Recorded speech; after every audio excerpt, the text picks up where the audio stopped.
Well, we talked about how to assist startups. So it's a kind of ecosystem you need to have in place, whether it's training, mentoring, or look at the various experiences from people who are already doing it, whether it was Enterprise Dublin, whether it was Ideal Portland, and even the experience of one of the incubators and youth business, which was working internationally.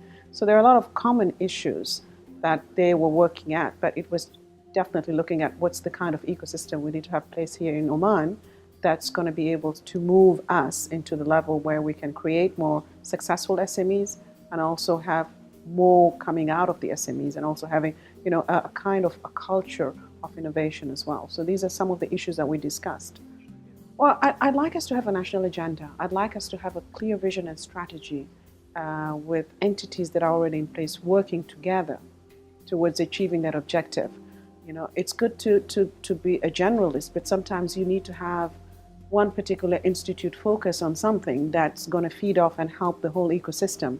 So that's what I'd like to see. I'd like us to, let's put it this way, sing from the same hymn sheet. Is that what you said? That's what I'd like to see. So we're very clear as when we're talking about creating enterprise, where we're going with this, what are the challenges we're going to face, who's going to be doing what, where, and when, and where we're going to be 5 years from now, 20 years from now. This is where we're going to go. That's what and as well the linkages with the existing ecosystem, as well as the linkages to the overall country agenda in terms of competitiveness. That's what I'd really like to see. What I do is basically run an incubator that has 21 offices. Now, what we realized early on from previous experience is that it wasn't just about providing a facility. There was more to it than that. So it was basically providing the training and the mentoring and the linkages to industry. So what I tend to do every single day is I help incubated companies that are with me. We're mixed incubators. So I just let it flow. I didn't focus on anything because I wanted to see what was coming through, because entrepreneurs are going to be driving the business. And I started seeing people from interior designers coming through and saying, look, I'm a designer, I've got great ideas, I'm already doing some work, but I really don't know how to promote myself and where to go. So my role is basically to be able to work with that individual and make sure that there are linkages in there and they kind of look at some of the opportunities that are available around them. And the other thing is basically looking into some of the major corporations and talk to them and see, can they outsource a particular thing that they are doing, which is really not their core to an SME. So to me, it's really about them fitting them on these opportunities and these linkages, providing them with the training, creating an environment within the incubator where most of these entrepreneurs actually talk to each other and work together and share their experiences. And we basically come in to basically give them that push and the facilities that they need to be able to move forward, to understand what are the opportunities out there, get them ready as well in terms of the discipline that they need to be able to get the funding that they're going to need elsewhere. So that's really what I want to do with my incubator. I want to see in 3 years from now, I want to see them grow. I want to be able to have the figures to show that their growth has been based the fact out of the support system that they've gotten. And the whole idea of the incubator was to reduce the failure rate of startups. So I need to have a figure to show in 1 or 2 years, and this is what I'd really like them to do. I'd like us to be and we are a premier platform for startups. So anyone that actually comes into NBC, leaves NBC, is likely to be around 5-10 years from now and grow into a viable business that anyone looks up to. And this is when we start creating the role models. We already have 1 or 2 already role models in there. And basically they speak to other entrepreneurs who had never thought about starting their own business or going into a particular sector. Some of them are the same, some of them perhaps a bit different. I mean, let's face it, some of these countries have been at it longer than we have. Okay, so it was nice to hear their lessons learned, which are similar to what we're going through. So we have the opportunity to learn very quickly from others. I mean, the pie example said, they didn't get it right the first time. Well, I said, well, great, we didn't get it the first time either. When we started with the knowledge mine, we're learning. So these are some of the common issues. Or you say, well, we started working instead of an individual, we started working with teams, and then it kind of gave them the focus. This is where we needed to focus at to get where we want to be.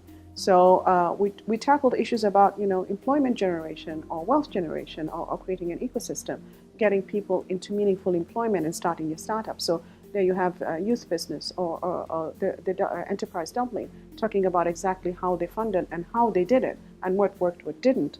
And there are similar issues there. How do you make sure your selection process is the right one? We talked about when you're talking about entrepreneurship, there are people who are in it. Are they really innovators? Are really entrepreneurs? And even the funding, someone who comes at this stage, and then later on to another stage.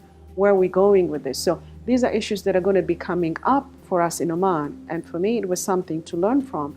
Is look, we've always looked at our own systems, which were very much based. If we look at Sanad as an example, is I wanted this guy to run his shop in his village. Okay, fine, and then he may not be the right person to run it, but he may be able to innovate, or maybe they can work as a team. So we really, to me, it was an eye opener. Is that we perhaps need to look at teams again, because most of our funding schemes are basically based on everyone is an entrepreneur, and we know for a fact not everyone is going to be an entrepreneur. There are going to be people who are just good at creating ideas. Where is the ecosystem for them? Okay, and then somebody else has to take that forward and create a business, a viable business into that. And he gets his reward, and the person's running a business gets his reward as well. So to me, these are the things that were coming out in the panel that we still have to put in place right now and have that recognition. At the end of the day, the talk is about, you're going to teach everyone about entrepreneurship, but how many of them are going to be really entrepreneurs? They're going to still be people, and that's where the enterprise creation, the innovation has to come from baby steps. Starting all the way through your educational system, going all the way up. Basically, it's the whole ecosystem where a person has those choices to make and decides somewhere in between, is this for me or is this not for me?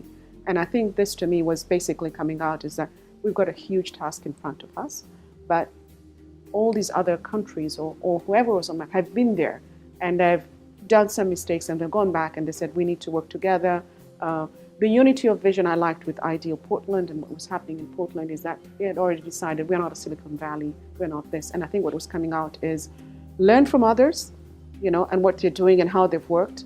But you need to have something ingrown locally and put in the best practice that's going to work for you, which goes back to, again, the identity is where we're going to go with the SME sector in Oman. I would have liked to have most of our decision makers in that session today. So I'm glad you're taping this, because I think if the sessions are taped, I think that's where the aha moment comes, because I think a lot of people right now are thinking, well, but we're doing this, okay, and this is what I've heard from this company or this entity. Is this really the right way approach? So I think what's going to happen is people are going to keep asking more questions, because this exposure, which I think we need to have more of the exposure to other experiences, allows people to start rethinking, or sometimes say, okay, we're on the right track on this one, okay, or we need to rethink, this country is doing this, working this way, a similar situation as Oman. Is this going to work for us? And what can we take out of that to make it work for us in Oman?